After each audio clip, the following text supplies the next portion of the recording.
Hello everyone, my name is Anas and welcome to my channel special education expert.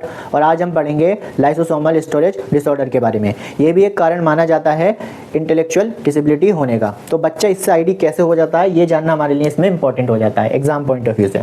तो जो हमारी body आपको पता है पूरी सेल से बनी होती है।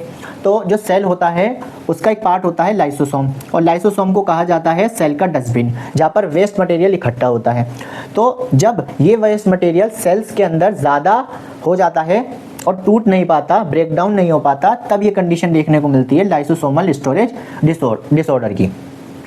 तो होता क्या है कि ये जेनेटिक कंडीशन है, तो जीन्स में खराबी हो जाती है। जीन्स में खराबी हो जाती है तो एंजाइम नहीं बन पाता, और जो वेस्ट मटेरियल को तोड़ता है या इसको ख़त्म करता है वो एंजाइम है। तो जब जीन्स में खराबी आ गई तो एंजाइम खराब हो गया, एंजाइम में खराबी आ गई तो एंजाइम में खराबी आ गई तो वो अपना काम ठीक से कर नहीं पाएगा, यानी कि वेस्ट मटेरियल को तोड़ नहीं पाएगा, ख़त्म नहीं कर पाएगा। तो सेल्स के अंदर वेस्ट मटेरियल ज़्यादा हो जाएगा, जिससे सेल खराब हो जाएगा, जिससे लाइसोसोमल स्टोरेज डिसऑर्डर हो जाता है।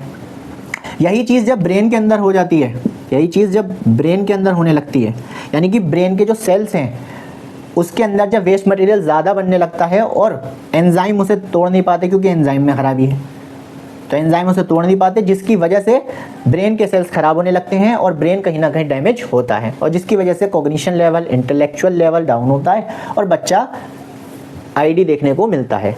ये है लाइसोसोमल स्टोरेज डिसऑर्डर, और इसकी वजह से बच्चा आईडी कैसे होता है ये मैंने आपको बताया। तो याद रखिएगा, लाइसोसोमल स्टोरेज डिसऑर्डर में होता क्या है, सेल्स के अंदर जो वेस्ट मटेरियल है वो ज़्यादा बनने लगता है, जिसकी वजह से सेल जो है वो ख़राब होने लगता है और लाइसोसोमल स्टोरेज डिसऑर्डर हो जाता है। यही चीज़ जब ब्रेन में होती है, ब्रेन के सेल्स में होती है, यानी ब्रेन के सेल्स में वेस्ट मटेरियल ज़्यादा बनने लगता है और वो वेस्ट मटेरियल टूट नहीं पाता है, तो वो सेल्स को ख़राब करता है, यानी ब्रेन के सेल्स को ख़राब करता है, जिसकी वजह से ब्रेन डैमेज होता है और ब्रेन का इंटेलेक्चुअल फंक्शनिंग, इसके साथ साथ कॉग्निशन लेवल डाउन होता है, जिसकी वजह से बच्चा आईडी हो जाता है। तो अगर इसमें किसी तरह का कोई डाउट हो तो ज़रूर बताइएगा कमेंट करके। मिलते हैं नेक्स्ट वीडियो में, जब तक के लिए टेक केयर, गुड बाय।